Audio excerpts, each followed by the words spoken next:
Graças a Deus, às queridas irmãs, aos queridos irmãos, estamos de retorno aqui aos nossos trabalhos, voltados aqui para o estudo do Evangelho, que é sempre uma bênção, não é? Para as nossas atividades, para o nosso dia a dia. Nós temos hoje um trabalho, reflexões a respeito do capítulo 3 do Evangelho segundo o Espiritismo, os seus itens 1 a 7, que se vinculam aos estados da alma na erraticidade, diferente categoria dos mundos habitados, destinação da Terra, causa das misérias humanas. Esse é o nosso título, o nosso tema, para nós reflexionarmos sobre o Evangelho. E lembrando Kardec, logo no início da obra do Evangelho segundo o Espiritismo, Kardec sempre nos orienta de que, está lá na primeira página, o Evangelho é a explicação das máximas morais de Jesus, em consonância com o Espiritismo e aplicáveis às várias peculiaridades da nossa existência. Isso é muito profundo. O Evangelho, então, é o nosso livro de bolso, de consulta, não é? Que nós tomamos, lemos, fazemos as nossas reflexões, nos aquietando. O Evangelho também, logo no seu introito, apresenta algumas características, e essas características são muito nossas de aprendizado, né? Tal como que ele, efetivamente, ele tem um dogma. Esse dogma é a vida futura. E a vida futura com base que? No ensino moral do Cristo. Esse ensino moral é a parte incontroversa do Evangelho. Isso está dito a todas as luzes aqui no início, na parte inicial do Evangelho, né? Essa parte moral é aquela parte incontroversa do Evangelho, em que todas as religiões, em função dos seus cultos, podem se reunir, porque ela é incontroversa, ela é absoluta, não há nenhuma contradição com relação a ela. Então, dentro dessa realidade, dessa parte do ensino moral de Jesus, nós vamos sentindo e verificando que ela está vinculada à vida futura. Imagine se todas as máximas morais do Cristo, né, fossem aplicáveis a somente uma única existência. Como explicar tantas e tantas alterações, vinculações ao nosso progresso, à nossa evolução, tudo que está no livro dos Espíritos condensado, se não fosse a vida, pluralidade da existência, a vida futura, com esse dogma em que o Evangelho segundo o Espiritismo levanta uma ponta do véu, em que todos nós nos voltamos para essa felicidade plena, alcançável sim, em término o nosso aprendizado, mas continuado, específico. Então, dentro dessas colocações, nós vamos verificando de que a nossa existência ela é vinculada a várias oportunidades que nós temos com relação aos mundos e com relação aos estados da nossa alma na erraticidade, né? Então, na parte terceira do Evangelho, uma colocação do Divino Mestre que a casa do Pai é o universo, e que no universo do Pai há muitas moradas. Essas muitas moradas são os mundos diversificados nas suas qualificações, nas suas tendências, para atender aos espíritos que vão encarnar nesses mundos. Encarnar de acordo com o seu adiantamento moral. Então já temos uma faceta aí. Na erraticidade constam efetivamente inúmeros espíritos em evolução dentro do seu progresso espiritual, que está lá no livro dos Espíritos também, na parte terceira das leis morais, que é o capítulo 8º, a lei do progresso. Todos nós temos a nossa evolução, tudo na natureza se encadeia. Não existe o vazio, existe sim toda uma sistemática aplicada não ao vazio, não há nada que confunda a nossa visão, a nossa perspectiva de evolução, de progredir espiritualmente. Mas então, se existe essa categoria dos espíritos que são treinados, que são vinculados pelas suas experiências, pelas oportunidades de encarnar em mundos adequados ao adiantamento moral de cada um de nós, dos seus grupos, onde são categorizados por méritos e deméritos, também há, dentro das palavras de Jesus, uma outra vinculação aí, que são os espíritos, o seu estado venturoso ou desgraçado, quando na erraticidade. Então, eles também têm na erraticidade, palavra usada por Kardec no Livro dos Espíritos, que tomou uma conotação em toda a obra de Allan Kardec. Na erraticidade existem aqueles espíritos destinados à reencarnação e aqueles outros também vinculados ainda o seu preparo, a sua vinculação, a natureza das suas tendências, das suas características. Então, isso também é um estado de diferenciar a alma da erraticidade. E quando falamos de espíritos errantes, nós buscamos aqui uma síntese rápida do próprio Livro dos Espíritos, lá na questão 226, que são errantes todos os espíritos, uma pergunta que Kardec fez, que não estão encarnados, e os espíritos respondem que sim, com relação aos que tenham que reencarnar. Não são errantes os que chegaram à perfeição. Esses têm as suas comunidades de espíritos puros. São os mundos celestiais, ditosos, em que um exemplo foi o nosso Divino Mestre, né? Entre os espíritos puros que estiveram aqui na Terra, Jesus foi o mais puro de todos eles. E há uma comunidade de espíritos puros, os chamados mensageiros de Deus, os representantes celestiais que colaboram com o Pai e que nós um dia lá estaremos dentro do nosso percurso, da nossa marcha ascensional. Então, os errantes não são esses espíritos qualificados como vagabundos, desocupados, inertes, sem rumo ou sem objetivo, né? São aqueles que não têm residência fixa, ou seja, estão ainda dentro desse percurso de evolução, de progresso. E também no 227, há uma questão com relação a esses espíritos que Kardec faz muito oportuna. Como é que eles se instruem? E os espíritos respondem.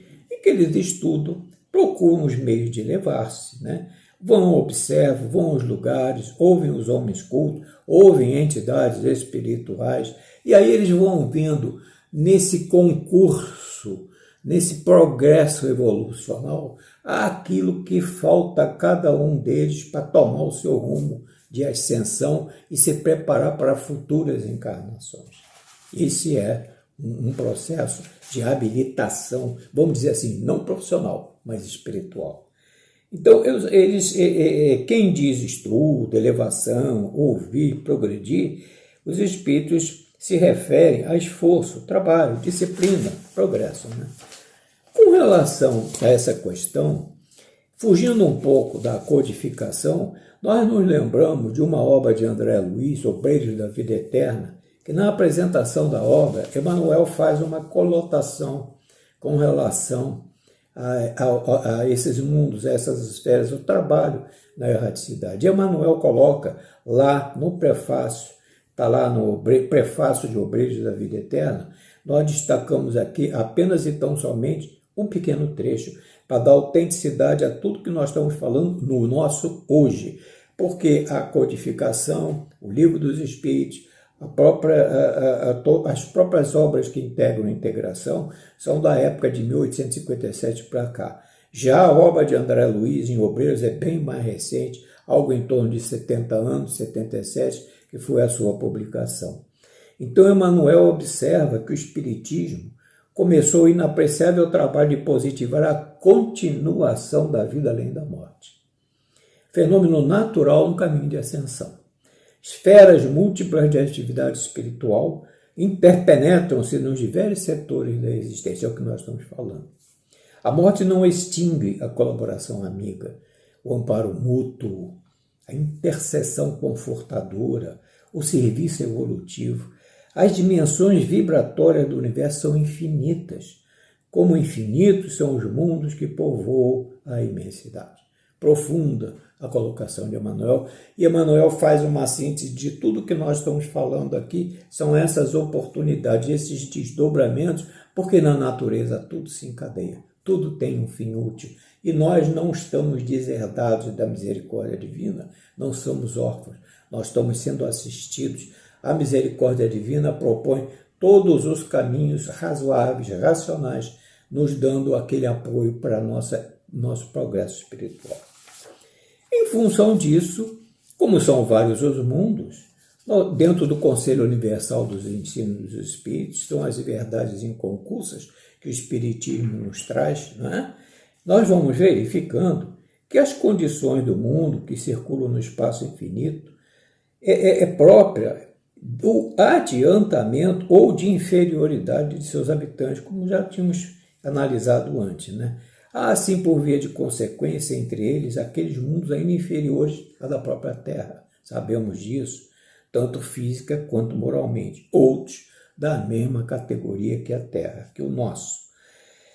E mais, os mundos são compatíveis a uma espécie de escala. Interessante isso. Se nós voltarmos a nossa atenção para o Livro dos Espíritos, lá nas questões de 101 e 103, nós vamos ver a escala dos espíritos. E ali está o dos puros espíritos, os espíritos inferiores, os espíritos de bons espíritos. É uma colocação genérica. E isso é feito dentro de uma organização de critério das circunstâncias, das tendências, da evolução, do progresso que cada um de nós apresenta.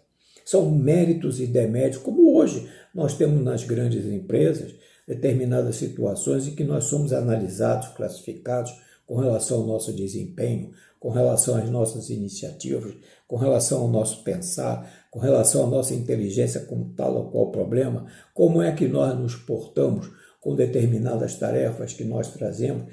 E existe, inclusive, no Livro dos Espíritos, um capítulo muito significativo que é a missão dos espíritos aqui na Terra, que traz toda essa trajetória nossa, que ela continua no plano espiritual.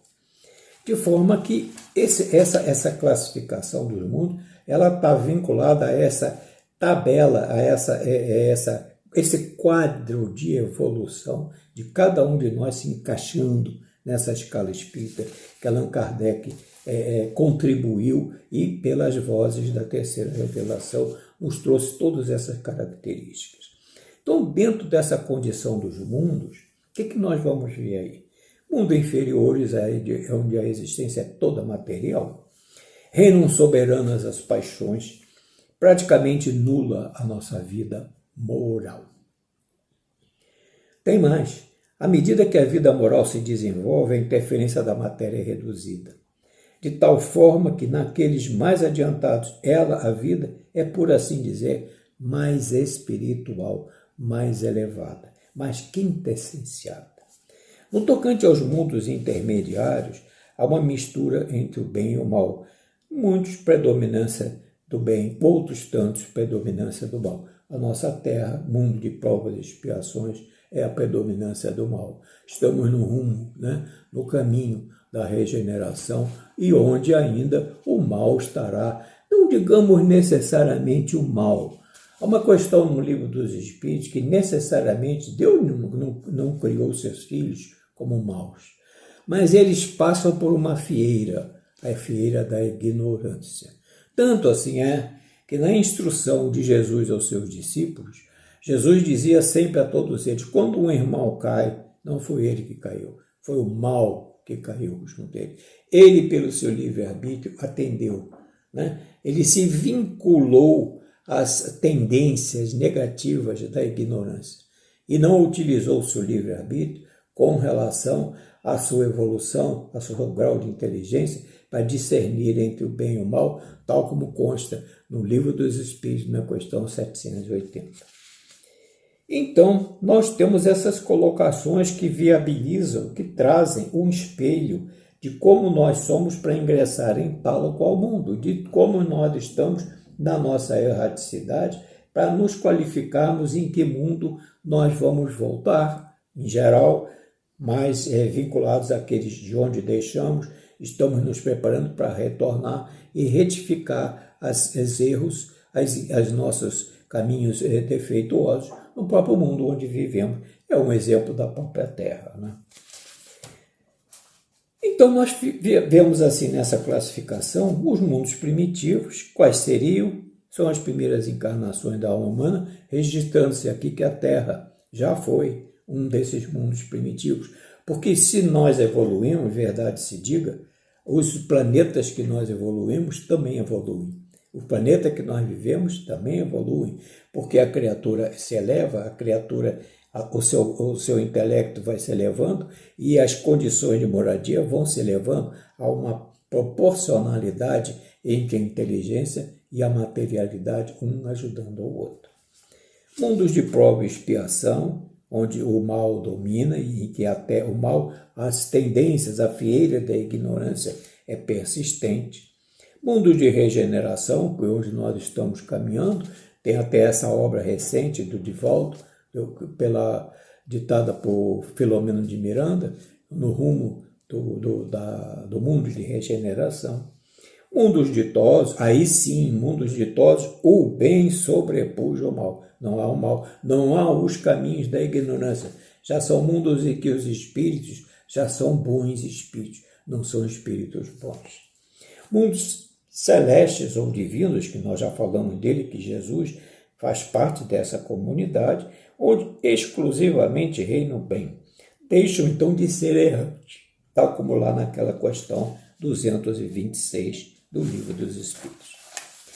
E aí, com relação à destinação da Terra, as causas das misérias humanas, nós estávamos fazendo uma pesquisa com relação às várias obras, no próprio Evangelho segundo o Espiritismo, e nos veio uma lembrança muito saudável, muito significativa. Existe uma obra que, na verdade, não é muito consultada, não, mas ela teve uma iniciativa apostolar da nossa querida Sueli Caldas Schubert. Nós, em outros trabalhos, já fizemos menção a essa obra.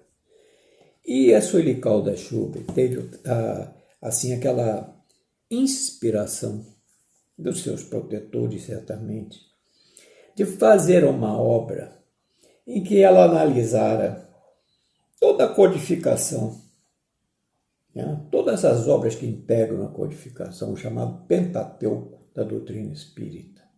E ela fez, ela mesma na apresentação, faz essa declaração. Nessa obra ela faz uma pesquisa alentada com relação à obra da codificação. E dentro dessa pesquisa ela foi anotando questionamentos em que ela, se estivesse na presença de Allan Kardec, o questionaria com relação a essas perguntas que ela faria a ele em função da doutrina. Então, a obra é Entrevistando Allan Kardec. Todos conhecemos, né? Raros são aqueles que não a conhecem. Essa obra está conosco desde 2004. Então, ela está aí em 2021. Nós temos aí cerca de 17 anos com essa obra. E ela é exatamente isso, questionamentos que a Sueli Caldas Schubert faz a Allan Kardec com relação aos todos os temas constantes nas obras do Pentateuco. E nós fomos verificando, né, no índice quais são os temas que a Sueli vinculou aqui na sua obra.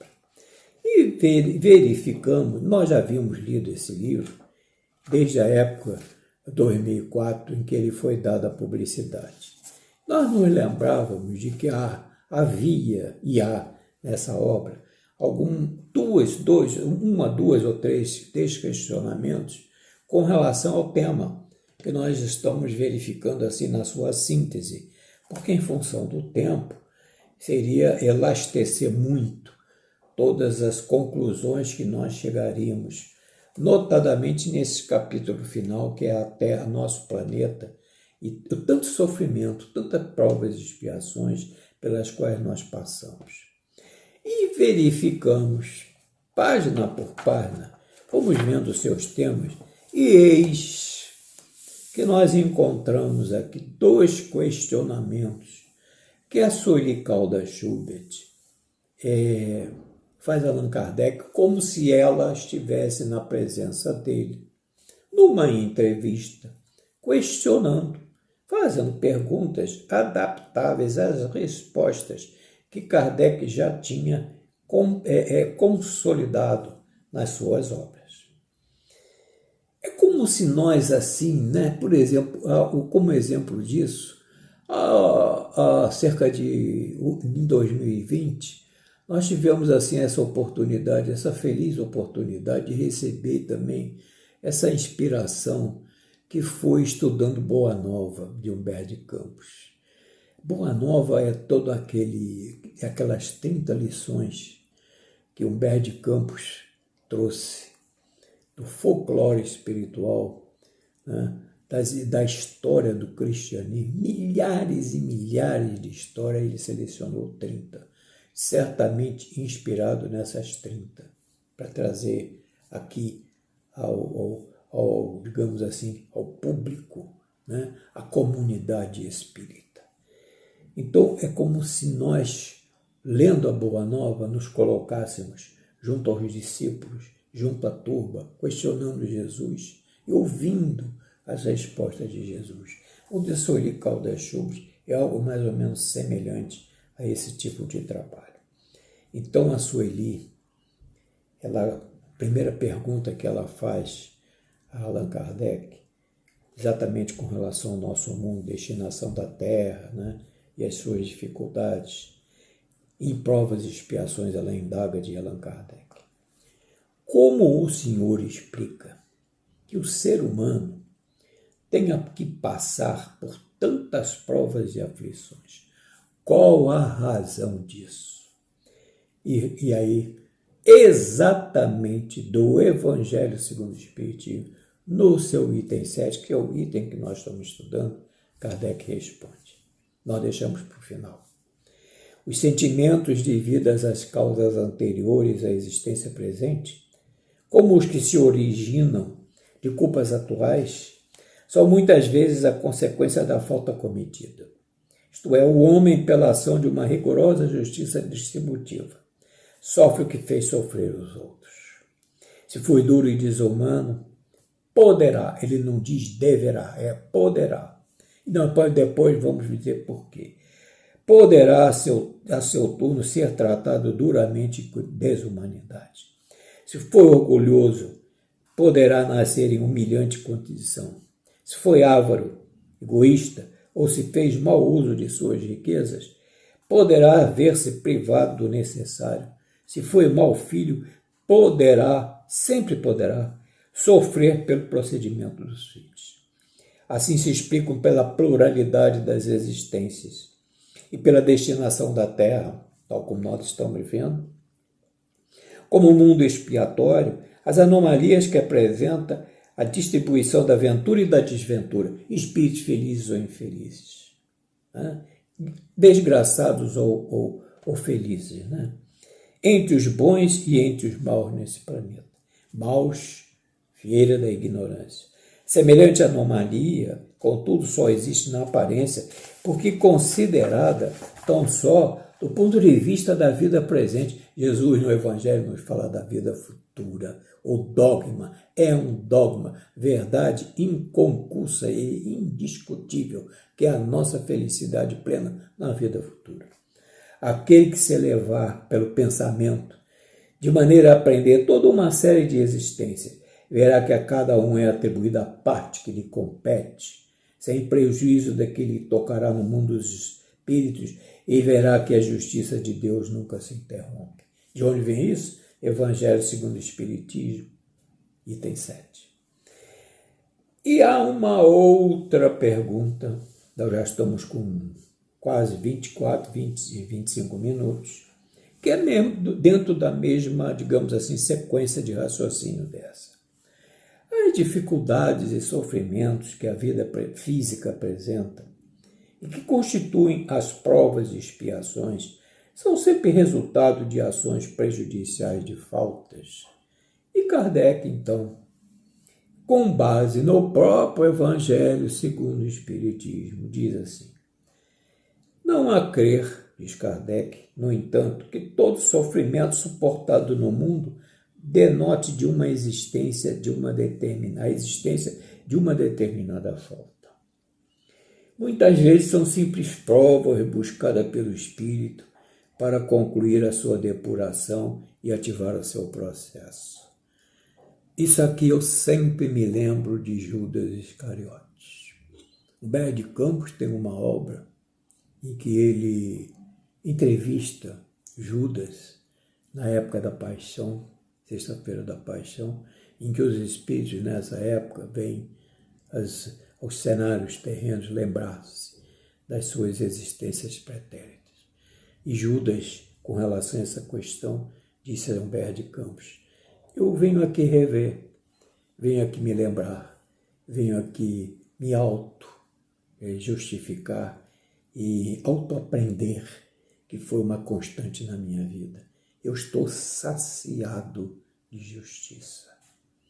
Porque as demais existências que eu vim ter aqui na Terra, após a minha traição ao Mestre, eu já me sinto tão depurado, não só pela visita do Mestre a mim, mas com todas as demais existências pelas quais eu passei.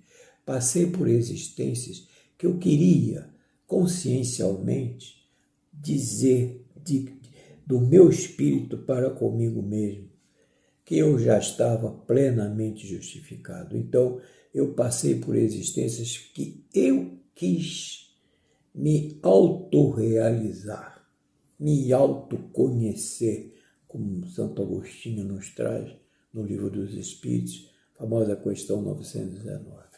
Isso é emocionante. O próprio Judas dizer que ele estava saciado de justiça, ou seja, ele foi além do que era necessário para que o seu espírito não só ficasse higienizado fisicamente, mas higienizado espiritualmente. Ele fez uma transcendência de todo o seu organismo perispiritual e o seu pensamento luzidio no Cristo, em função de múltiplas existências, as quais vieram suavizar ao infinito toda a existência dele, naquela época do cristianismo nascente, lá nos primeiros dias dos anos 30 da época cristã. Então, continua Kardec, a expiação sempre serve de prova, mas nem sempre a prova é uma expiação.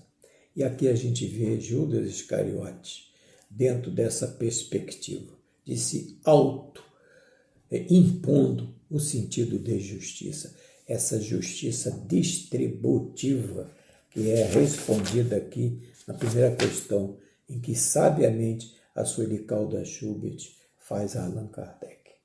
Então, diz finalmente Allan Kardec, provas e expiações, todavia, são sempre sinais de relativa inferioridade, até que nós venhamos a fazer o quê? Higienizar a nossa túnica nupcial para poder participar do banquete divino. Então, porquanto o que é perfeito não precisa ser provado. E quando Judas se impôs a ele essas existências para se auto-higienizar, ele veio se enquadrar aqui, que ele passou a ser perfeito nessa área de atuação dele e que não precisava de mais provas. Isso também está no Evangelho segundo o Espiritismo. Então, meus amigos, minhas irmãs, nós estamos com 28 minutos.